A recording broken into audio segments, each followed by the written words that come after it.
प्यारे बच्चों, मैं आपका टीचर नवीन यादव, व्याख्याता राजनीति विज्ञान, आपको कक्षा 12 की राजनीति विज्ञान में पढ़ा रहा हूँ। और इस सत्र का ये मेरा सेकंड वीडियो है। पहले मैं अपना विजन क्लियर करना चाहता हूँ आपके सामने कि मैं गवर्नमेंट लेक्चरर हूँ, गवर्नमेंट स्कूल बीबी रानी डिस्ट्रिक्ट अलवर में। तो जो आपका कक्षा 12 में जो कंप्लीट सिलेबस बचा हुआ है, कोरोना के कारण जो 40% सिलेबस कम किया गया, 60% बचा है, उसका कंप्लीट कोर्स मैं यहाँ पे उपलब्ध कराऊंगा। और इस चीज़ की गारंटी देता हूँ, इस बार विशेष गारंटी है आप लोगों के लिए, क्योंकि एक तो सिलेबस कम रहेगा, 60% रहेगा। दूसरी बात कि अब की बार एक विशेष पॉलिसी गवर्नमेंट ने जारी की है, उसके बारे में मैं इसी वीडियो में आपको बताऊंगा क्या पॉलिसी है और आपके लिए बहुत फायदेमंद है। और उसमें जो सब्जेक्ट टीचर है या कोई अच्छे से उसको जानना चाहता है तो वो स्टूडेंट को वो सारे क्वेश्चन बता सकता है कि जो परीक्षा में पूछे जाएंगे। तो मैंने जो गैस पेपर जो बनाऊंगा, जो मैं एक मॉडल पेपर जो लास्ट में दूंगा, पहले तो अपन कराएंगे टेस्ट पेपर, लेकिन बाद में एक ऐसा गैस क्वेश्चन टाइप पेपर दूंगा मैं आपको, उसमें से 90% क्वेश्चन आने की गारंटी मेरी है। तो कृपया आप इस लेक्चर सीरीज को ज्वाइन करें और ज़्यादा से ज़्यादा लोगों को इसको पहुंचाएं, क्योंकि मेरा मकसद सिर्फ ये है कि जो मेरे पास जो ज्ञान है मैं आप सभी बच्चों को वो सही तरीके से उपलब्ध करूं। यूट्यूब पे बहुत सारे वीडियो भरे पड़े हैं, पढ़ा रहे हैं, दे दमादम पढ़ा रहे हैं, लेकिन क्या टीचर किसी का है? टीचर हिंदी का है, पढ़ा मैथ रहा है। क्यों? क्योंकि उसे यूट्यूब पे टाइम पास करना है। मैं यहाँ टाइम पास करने के लिए नहीं आता, टाइम मेरे पास वैसे ही बहुत कम है। लेकिन हाँ, मैं मेरे उन स्टूडेंट्स जो मेरे से पिछले साल भी काफ़ी जुड़े हुए थे, उनसे भी आप पूछ सकते हो और उनको बहुत अच्छा मैटर दिया। जब तक मेरे वीडियो कंप्लीट ना हो तब तक तुम उन पुराने टॉपिक्स को जो मैंने पिछले साल करवाए थे उनको भी पढ़ सकते हो। उनमें से उनको पढ़ना जो अब की बार आपके सिलेबस में है। और अभी जो मैं करवा रहा हूँ वो सारे के सारे वही करा रहा हूँ जो अभी आपके सिलेबस में है। तो चलिए आज पढ़ते हैं आगे के अपना चैप्टर। तो हमने जो पहला जो अपना लेक्चर था उसमें भारतीय संविधान की विशेषताएं पढ़ी थी। ध्यान रखिए, मैं आपको वो तरीका बताऊंगा, इसी वीडियो में बताऊंगा। आगे थोड़ा सा पढ़ाते हैं, फिर बताऊंगा कि राज्य सरकार की क्या गाइडलाइन है। अपने जो माध्यमिक शिक्षा बोर्ड के जो अध्यक्ष हैं जारोली साहब, उसने क्या कहा है और किस हिसाब से आपका क्वेश्चन पेपर डिसाइड होगा, किस हिसाब से पैटर्न डिसाइड होगा, कौन कौन से क्वेश्चन आने की भरपूर संभावना होगी। और आप हमारे इस चैनल से जुड़ोगे तो निश्चित रूप से आपको, ये मेरा वादा है, अगर इन सारे वीडियो को आपने देख लिया तो आपको 90+ का स्कोर करने को मिलेगा। तो देखिए, हमारे जो पहला लेक्चर था उसको आज कंप्लीट करते हैं। आज है संविधान की प्रस्तावना।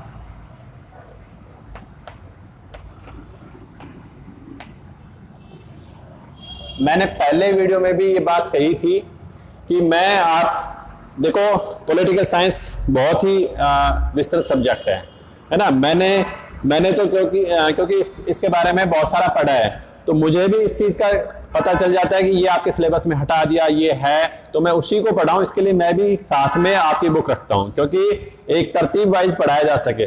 क्योंकि पढ़ाने का पैटर्न मुझे उस तरीके से रखना है जिस हिसाब से आपकी किताब है।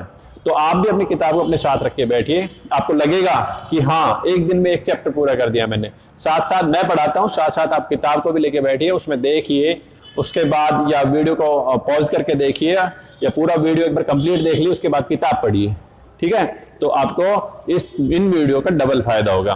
तो आप अपने साथ किताब रखिए, साथ में भी रख सकते हैं। पूरा वीडियो देखने के बाद आप किताब पढ़ सकते हैं। किताब पढ़ोगे तो ऐसा लगेगा आपको कि सारी बातें सर ने हमें डायरेक्ट समझा दी। तो देखिए, आज आपका प्रस्तावना का ये लेक्चर। देखो, अपनी जो बुक्स हैं, बुक्स मेरे पास हैं, आपकी बुक्स हैं। मैं ऐसे ही तीर नहीं मार रहा, मैं आपकी बुक्स के अंदर जो जो दिए गए हैं उन्हीं को पढ़ा रहा हूं और एक्स्ट्रा टॉपिक भी नहीं पढ़ा रहा। प्रस्तावना के अंदर तो बहुत बड़ी प्रस्तावना है, उसके बारे में इतना नहीं बता रहा मैं आपको सिर्फ वो बता रहा हूं जो आपकी किताब में है, क्योंकि आपको ज्यादा पढ़ाना भी ठीक नहीं है और कम पढ़ाना भी ठीक नहीं है। तो देखिए प्रस्तावना। अब इस प्रस्तावना का ये बताया गया है कि प्रस्तावना क्यों शामिल की गई हमारे संविधान में, क्या जरूरत पड़ गई प्रस्तावना को शामिल करने की। तो प्रस्तावना को शामिल करने की जरूरत ये पड़ गई कि संविधान की जो मूल उद्देश्य है, भाई संविधान की किताब बहुत मोटी किताब है, उस किताब को पूरा पढ़ने का टाइम हर किसी के पास नहीं है।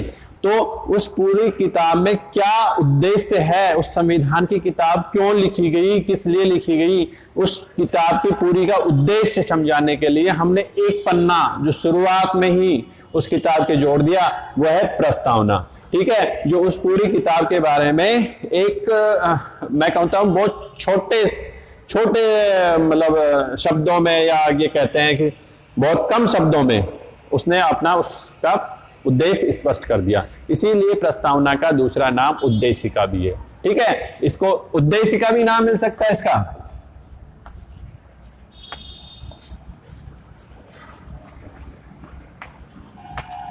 उद्देशिका, ठीक है, प्रस्तावना का दूसरा नाम क्या है, उद्देशिका। क्यों? क्योंकि इससे क्या हो रहा है, उद्देश्य क्लियर हो रहे हैं। इससे क्या हो रहा है, हमारे उद्देश्य क्लियर हो रहे हैं। ठीक है, तो चलते हैं आगे पढ़ते हैं। प्रस्तावना जो हमारे संविधान में जो शामिल की गई है, उसमें जो पहले जो मूल संविधान, इसलिए संविधान जब हमारा बन के तैयार हुआ था, कब हुआ था, पिछले लेक्चर में मैंने बताया था 19 नवंबर 1949 ये संविधान हमारा बन के तैयार हुआ था। तो बच्चों, जिस दिन संविधान बन के तैयार हुआ था, उस दिन संविधान की प्रस्तावना क्या थी, उसको कहते हैं मूल संविधान की प्रस्तावना। ठीक है, वो उस दिन जो प्रस्तावना थी उसको क्या कहते हैं, मूल प्रस्तावना। क्या कहते हैं, मूल प्रस्तावना। इसके बाद अगर पूछे अब की प्रस्तावना, तो मूल प्रस्तावना और अभी की प्रस्तावना में कुछ अंतर है, छोटा सा अंतर है, क्योंकि बीच के अंदर 1976 के समय सन 1976 में प्रस्तावना में कुछ चेंज किया गया, वो भी आपको बताएंगे। तो अगर मूल प्रस्तावना पूछे तो यहां से आप इस प्रस्तावना को 2, 4, 5 बार पढ़ोगे तो आपको याद भी हो जाएगी। तो देखिए, आज लिखते हैं आपकी प्रस्तावना। हम भारत के लोग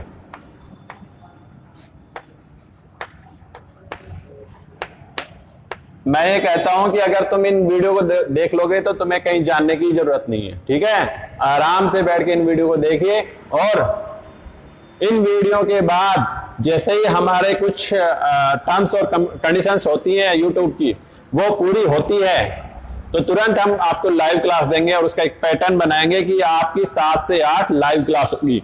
और ये क्लास भी अभी रिकॉर्ड की जा रही है। ठीक है, आज मकर संक्रांति का दिन है, आप सभी को इसकी शुभकामनाएं। ये कोई पुराने वीडियो नहीं है। ठीक है, तो ये अभी लेटेस्ट वीडियो है जो आप तक पहुंच रहे हैं। और जैसे ही हमारे कुछ कंडीशंस पूरी होंगी तो हम आपको लाइव क्लास देंगे और उसका शेड्यूल बना देंगे कि सुबह 7 से 8 बजे तक आप डायरेक्ट मेरे से पढ़िए, क्वेश्चन आंसर कीजिए, मेरे पास आएंगे आपके क्वेश्चन आंसर, और शाम को हम एक फिक्स टाइम बना देंगे। तो इसके लिए थोड़ी आपको भी मेहनत करनी पड़ेगी। हमारे वीडियो को ज्यादा से ज्यादा शेयर करोगे, जितने ज्यादा सब्सक्राइबर बढ़ेंगे उतनी जल्दी हमारी ये टर्म्स और कंडीशंस पूरी होंगी। तो अपने जो सभी, उन्हीं को करो। मेरे कहने का मतलब ये नहीं कि सभी को कर दो, रिश्तेदारों को कर दो, आप उन्हीं लोगों को करो जो 12वीं क्लास राजनीति विज्ञान पढ़ना चाहते हैं, इंटरेस्ट के साथ पढ़ना चाहते हैं। जो नहीं पढ़ना चाहते उनको इनकी जरूरत भी नहीं है। तो ऐसे लोगों को ही करो जिनको जरूरत है, बेवजह के लोगों को करने की जरूरत नहीं है। तो देखो, हम भारत के लोग भारत को संपूर्ण प्रभुत्व संपन्न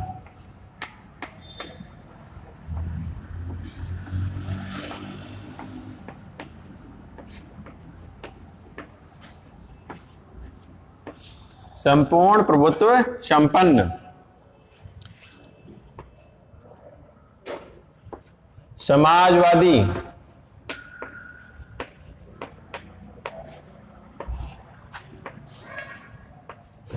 पंथ निरपेक्ष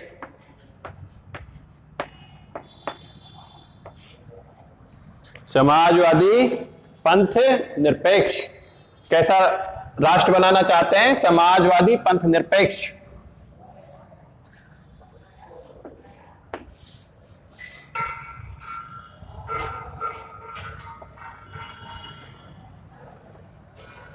लोकतंत्रात्मक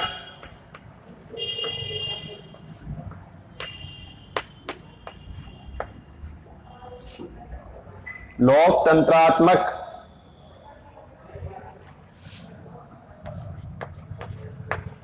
गणराज्य बनाने के लिए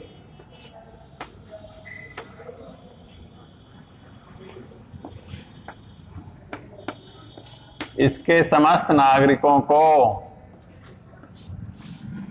आप बोर्ड की तरफ ध्यान दो, अगर मैं लिख रहा हूं आप सुन रहे हो, देख रहे हो, तो आपको 100% ये याद रहेगी। इसके समस्त नागरिकों को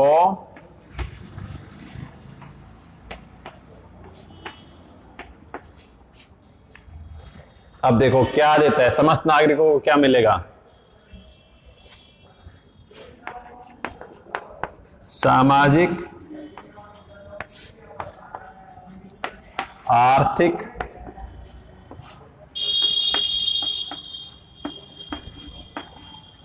राजनीतिक, सामाजिक, आर्थिक, राजनीतिक न्याय। न्याय कैसा मिलेगा? सामाजिक, आर्थिक, राजनीतिक न्याय। दूसरा, विचार,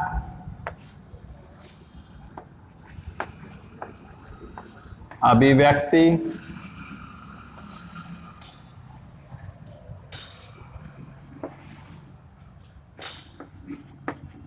विश्वास,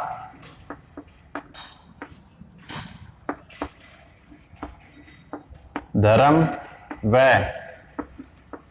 उपासना की स्वतंत्रता। तो स्वतंत्रता कौन कौन सी मिलेगी? स्वतंत्रता कौन कौन सी मिलेगी बच्चों? विचार अभिव्यक्ति की स्वतंत्रता मिलेगी, विश्वास की स्वतंत्रता मिलेगी और धर्म व उपासना की स्वतंत्रता मिलेगी। न्याय कौन कौन सा मिलेगा? सामाजिक, आर्थिक, राजनीतिक न्याय। इनमें से क्वेश्चन बनेगा, 100% बनेगा, आप इन पे ध्यान दीजिए।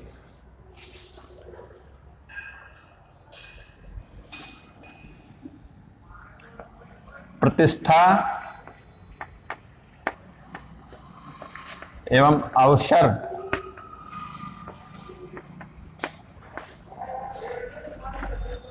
की समता। प्रतिष्ठा एवं अवसर की क्षमता। भाई न्याय कौन कौन से दे रहे हैं? 3 न्याय दिया गया है। एक तो सामाजिक, आर्थिक और राजनीतिक न्याय दिया गया है, और विचार, अभिव्यक्ति, विश्वास, धर्म, उपासना की स्वतंत्रता दी गई है, और समानता, समता किस किस की दी गई है? प्रतिष्ठा और अवसर की समता। ठीक है, इनको हमारी संविधान की प्रस्तावना में शामिल किया गया है।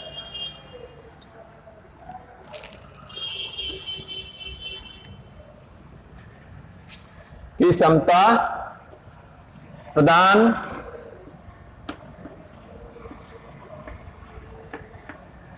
करने के लिए, मतलब हमारा संविधान ये समानता प्रदान करने के लिए कार्य करेगा, तथा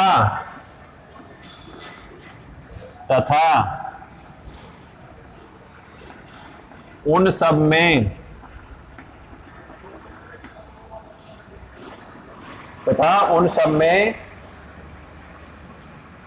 व्यक्ति की गरिमा,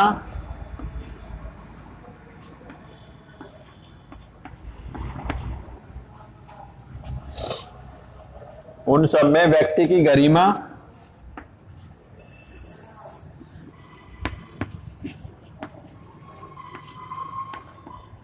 एवं राष्ट्र की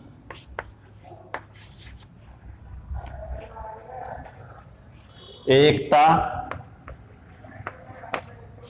व अखंडता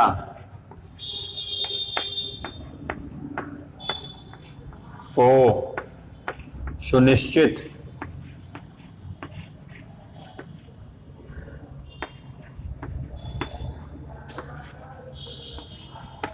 करने वाली बंधुता। बंधुता का मतलब क्या है? भाईचारे की भावना। यानी व्यक्ति की गरिमा और राष्ट्र की एकता एवं अखंडता को सुनिश्चित करने वाली बंधुता बढ़ाने के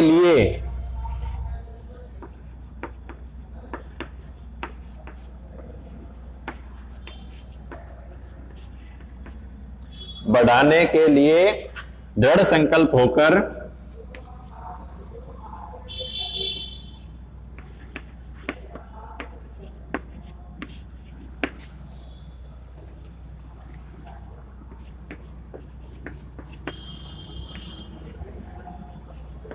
अपनी संविधान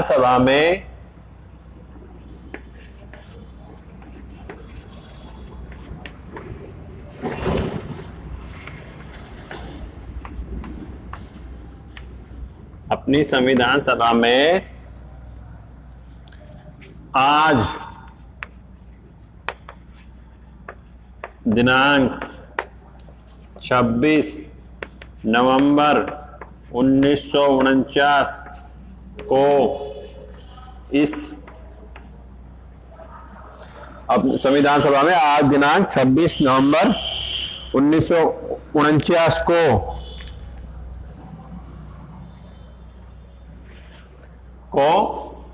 एतद द्वारा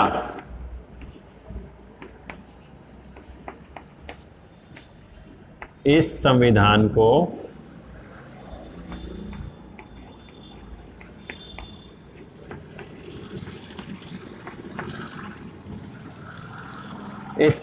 को तीन शब्द दिए अंगीकृत, अधिनियमित और आत्मार्पित करते हैं।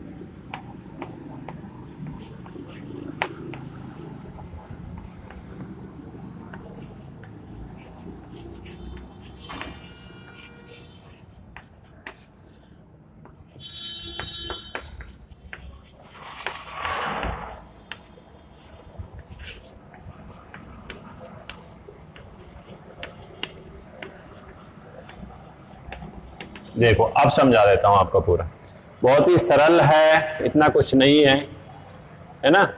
इसमें हम कुछ चेंज नहीं कर सकते। तो देखिए क्या है ये। पहला है मूल प्रस्तावना की बात कर रहा था, जो 1949 को नीचे डेट दी गई है, देखो ये दी गई है। इस दिनांक को जो प्रस्तावना शामिल हुई थी उसके अंदर 3 शब्द नहीं थे। वो कौन कौन से नहीं थे पहले तो तुम ये जान लो। इसमें कहीं ये दे रखा है समाजवादी और पंथ निरपेक्ष। समाजवादी शब्द एक, दूसरा शब्द पंथ निरपेक्ष और तीसरा शब्द अखंडता। तीसरा शब्द कौन सा है? अखंडता। ये शब्द बाद में जोड़े गए। तो इन 3 शब्दों को याद रखना। छोटा क्वेश्चन बनता है कि समाजवादी, पंथ निरपेक्ष और अखंडता शब्द कब जोड़े गए? ये जोड़े गए 42वां संविधान संशोधन।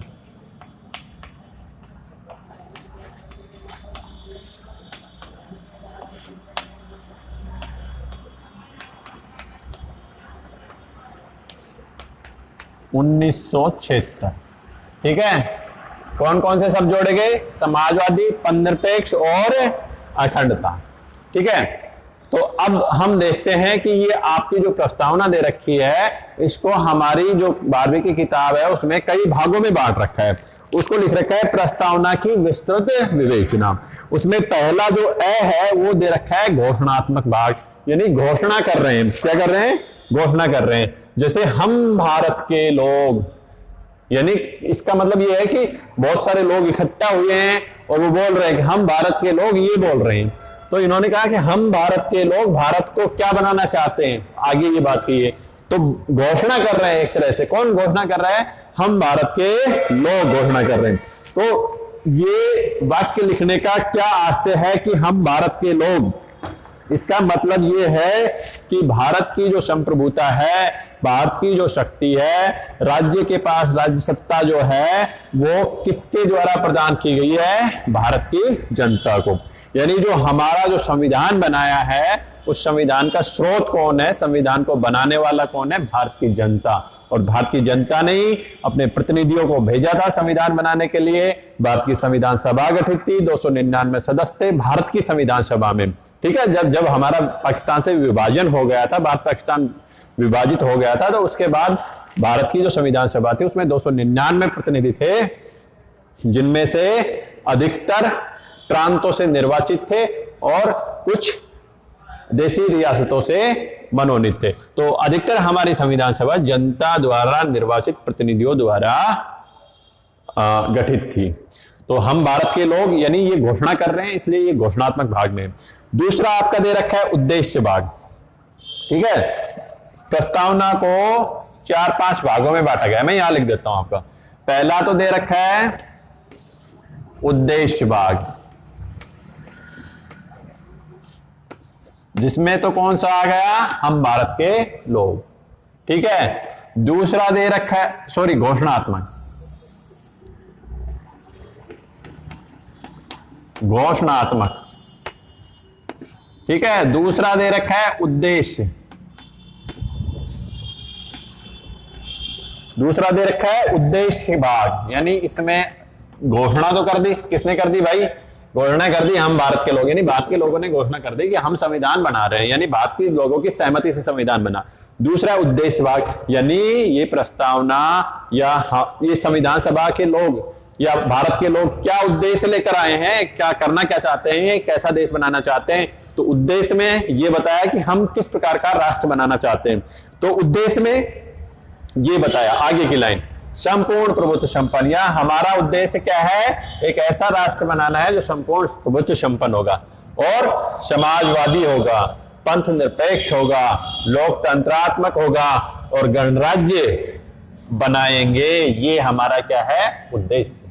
ठीक है, तो ये भाग संपूर्ण प्रभुत्व संपन्न, समाजवादी, पंथ निरपेक्ष, लोकतंत्रात्मक, गणराज्य बनाना, ये क्या है, हमारा उद्देश्य, संविधान सभा का उद्देश्य, भारत की जनता का उद्देश्य। अब इन शब्दों का मतलब समझ लीजिए। संपूर्ण प्रभुत्व संपन्न का मतलब है कि भारत अपने आप में संपूर्ण शक्ति अपने अंदर निहित करता है, यानी भारत किसी भी मामले में अगर विचार करेगा तो अपने आंतरिक रूप से और बाहरी रूप से दोनों से स्वतंत्र होगा और किसी देश के अधीन नहीं होगा। ठीक है, दूसरा है समाजवादी। समाजवादी शब्द से यहां आज इस चीज 42वें संविधान संशोधन द्वारा जोड़ा गया है। ठीक है, बॉक्स में है, ये बॉक्स में है, और तीसरा ये बॉक्स में है, 42वें संविधान संशोधन। समाजवादी का क्या अर्थ है कि जो समाज में रहने वाले जो गरीब और पिछड़े वर्ग हैं उनके जीवन स्तर को ऊंचा करने के लिए राज्य काम करेगा, और दूसरा जो आर्थिक विषमता है समाज में, जो ऊंच नीच है पैसों को लेकर, अमीरी और गरीबी के बीच जो आर्थिक विषमता है उसको कम करने का प्रयास करेगा। आपकी किताब में दे रखा है, पढ़ लेना। और उसके बाद इस कार्य को करने के लिए हमारे राज्य ने प्रयास भी किया, और इसलिए हमारे देश ने मिश्रित अर्थव्यवस्था को अपनाया है, जिसमें निजी क्षेत्र यानी प्राइवेट और सरकारी क्षेत्र गवर्नमेंट क्षेत्र दोनों को मिक्सअप किया गया है। अब देखिए, अपनी रेलवे क्या है, गवर्नमेंट। जियो कंपनी कौन सी है जो हमें इंटरनेट उपलब्ध करा रही है, प्राइवेट। बीएसएनएल कैसी है, गवर्नमेंट। तो हमारी अर्थव्यवस्था कैसी है, मिश्रित, इसमें सरकारी विभाग भी हैं और साथ में प्राइवेट विभाग भी है। अगला, समाजवाद के बाद पंथ निरपेक्ष। पंथ निरपेक्ष का मतलब धर्म से है, यानी राज्य किसी भी धर्म का ना तो विरोध करेगा और ना ही किसी धर्म का उपासक बनेगा, यानी ना तो किसी का विरोध करेगा ना ही किसी को बढ़ावा देगा। राज्य जो है धर्म के मामले में तटस्थ रहेगा, ना किसी की हाँ में हाँ मिलाएगा, ना में ना। ठीक है, धर्म के मामले में कोई भेदभाव नहीं होगा। लोकतंत्रात्मक का मतलब तुम आसानी से जानते होगे। लोकतंत्र का मतलब होता है लोक यानी जनता, लोग, और तंत्रात्मक यानी तंत्र मतलब सिस्टम। ऐसा सिस्टम जो जनता के द्वारा बनाया जाता है, जनता अपनी सरकार को चुनती है। हमारे देश में भी ऐसा ही है, हमारे देश के लोग अपने प्रतिनिधि चुनते हैं जो हम पर शासन कार्य कर रहे हैं, इसलिए लोकतंत्रात्मक देश। अगला शब्द है गणराज्य। अगला शब्द है गणराज्य। गणराज्य का मतलब है कि हमारे देश का जो राष्ट्राध्यक्ष होगा, यानी हमारे देश का जो प्रमुख होगा, वो वंशानुगत नहीं होगा, उसका भी क्या होगा, चुनाव होगा। और हमारे देश का राष्ट्राध्यक्ष कौन है बताइए, राष्ट्रपति है ना। तो राष्ट्रपति का निर्वाचन भी होता है। ठीक है, तो ये हो गया आपका उद्देश्य भाग। ठीक है, अगला भाग क्या है तुम्हारा, वितरणात्मक भाग।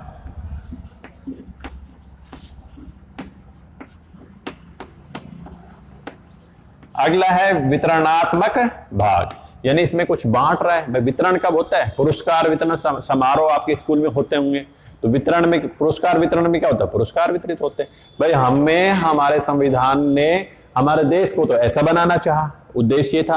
फिर नागरिकों को क्या मिला? नागरिकों को भी कुछ वितरित किया गया। पुरस्कार तो नहीं थे लेकिन कुछ अधिकार थे। वो क्या है?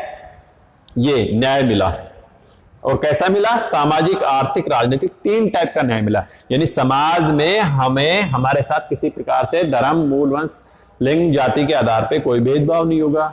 दूसरा, आर्थिक आधार पे भी क्या होगा? न्याय होगा। यानी जो ज्यादा पैसे वाले हैं, जो कम पैसे वाले हैं, उनका ऐसा कुछ नहीं होगा। और जो समाज की जो संपत्ति है उसका उपयोग ऐसे किया जाएगा जिससे समाज के सभी लोगों को फायदा मिले। ठीक है, और सभी लोगों को आजीविका के पर्याप्त साधन मिलेंगे। यानी सभी को जीवन स्तर ठीक से गुजर बसर करना है, इसके लिए उसको राज्य का कर्तव्य है कि उसको क्या क्या उपलब्ध कराएं? रोजगार। इसलिए देखो, रोजगार की गारंटी का कानून आया है अपने यहाँ पे। मनरेगा जो है, नरेगा जो पहले नरेगा था, अब मनरेगा, वो हमें क्या देता है? रोजगार की गारंटी देता है। क्यों देता है? क्योंकि हमें आर्थिक न्याय मिला हुआ है। आर्थिक न्याय हमें ये कहता है कि आजीविका के साधन उपलब्ध कराना राज्य का कर्तव्य है।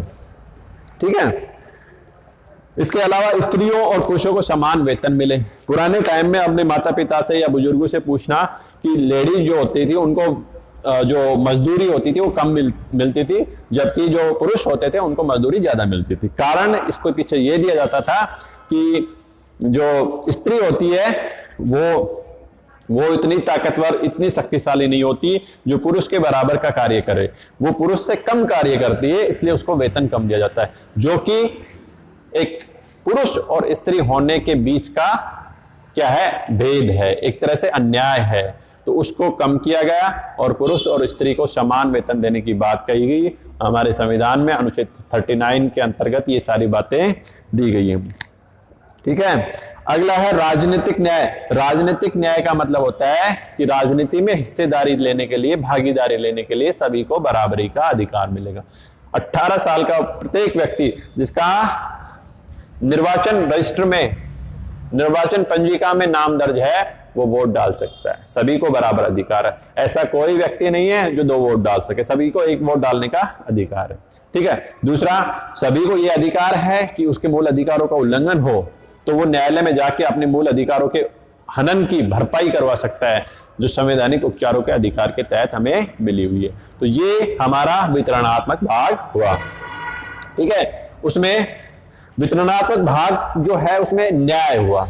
वितरणात्मक भाग को भी 3 भागों में बांटा है। फर्स्ट में तो क्या है? न्याय। फर्स्ट में क्या मिला हमें? न्याय। देखो ना, वितरणात्मक भाग में हम यहाँ ए लिख सकते हैं। ए में क्या मिला? न्याय मिल गया ना, सामाजिक, आर्थिक, राजनीतिक न्याय मिल गया। ठीक है, अगर देखें बी में हमें क्या मिला? स्वतंत्रता मिली, समानता मिली, ठीक है, और बंधुत्व।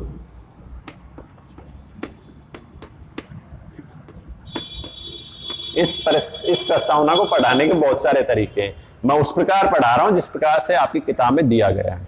ठीक है, तो ए भाग में हमें क्या मिला? न्याय मिल गया। फिर उसके बाद क्या मिला? स्वतंत्रता। ठीक ही तो लिखा है स्वतंत्रता। उसके बाद क्या मिली? समानता। समानता ठीक ही लिखा है मैंने भी। और उसके बाद क्या मिला? बंधुता। ठीक है, ये रही बंधुता।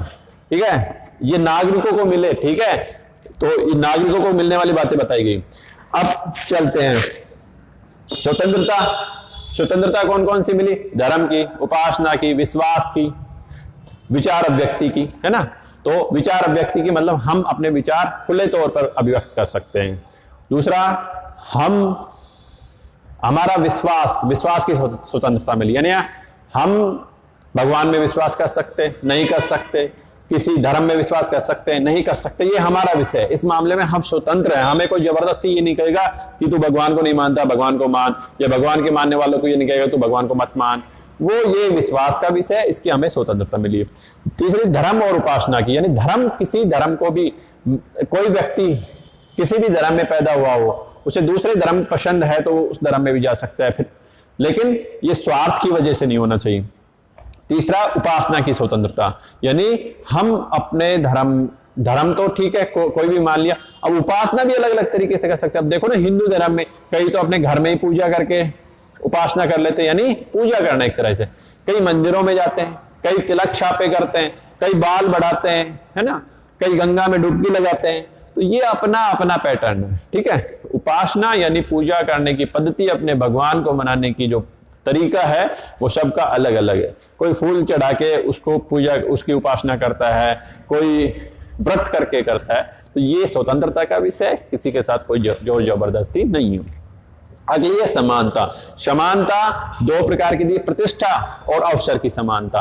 कौन कौन सी दी गई है देख लो, मैं यहीं चल रहा हूं। प्रतिष्ठा और अवसर की समानता, न्याय हो गया, स्वतंत्रता होगी, और ये समता, ठीक है। समानता की बात आ रही, तीसरी बात। समानता कैसी होगी? प्रतिष्ठा और अवसर की समानता, यानी प्रत्येक व्यक्ति को प्रतिष्ठा के साथ, इज्जत के साथ रहने का अधिकार होगा।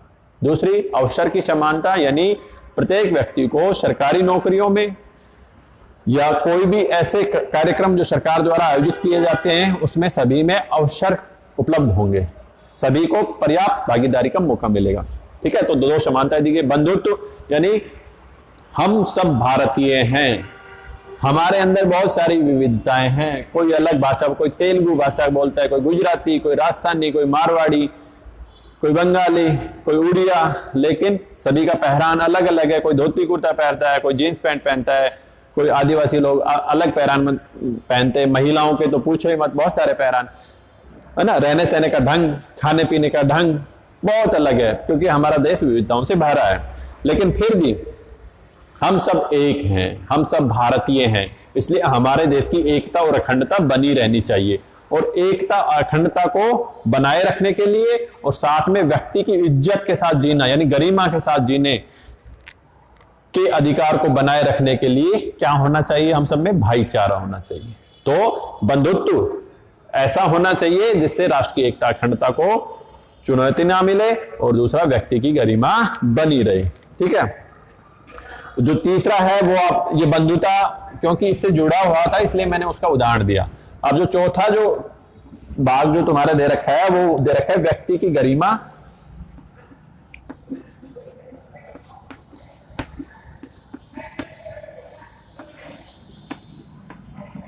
व्यक्ति की गरिमा व राष्ट्र की एकता व अखंडता, यानी व्यक्ति की गरिमा बढ़ाने के लिए, राष्ट्र की एकता और अखंडता बढ़ाने के लिए प्रयास करेंगे, और वो प्रयास कब होगा? जब बंधुता है, ठीक है। तो ये आपका ये भाग हो गया। अब आगे की एक बातचीत और आती है, वो ये है कि संविधान की जो इस सभा के अंदर जो हमें जो लास्ट में, एक तो ये डेट याद रखनी है, इसके बाद 3 शब्द है, अंगीकृत, अधिनियमित और आत्मार्पित। आपके सिलेबस में तो इतना नहीं है ये, लेकिन मैं इसको बता दूं। अंगीकृत का मतलब ये है कि संविधान सभा के संविधान का जो पहला पृष्ठ है वो प्रस्तावना है, लेकिन इसको भी संविधान का भाग ही समझना है, यह संविधान का अंग है। अधिनियमित यानी मतलब प्रस्तावना को भी संविधान सभा के लोगों ने अपने अधिनियम के अंदर पारित किया था।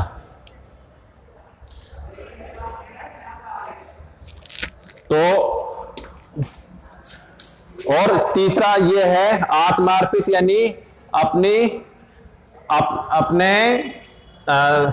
हम भारत के लोग इस संविधान को अपनी आत्मा में संजो के रखते हैं। तो ये था आपका ये चैप्टर।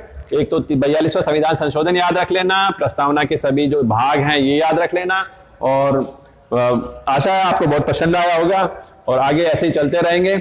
और जो मैं बता रहा था कि आपको ये सूचना देंगे कि अभी क्या पैटर्न होने वाला है पेपर का, तो आज ही बोर्ड के अध्यक्ष जारोली साहब ने बताया है कि जो 60% जो सिलेबस रहेगा उसमें से आपको अथवा में 1 नहीं 2 नहीं, मतलब 2 या 3 अथवा के अंदर क्वेश्चन मिलेंगे, अलग अलग पेपर से मिलेंगे, और उसका विस्तृत विश्लेषण मैं अगले वीडियो में कर दूंगा। धन्यवाद।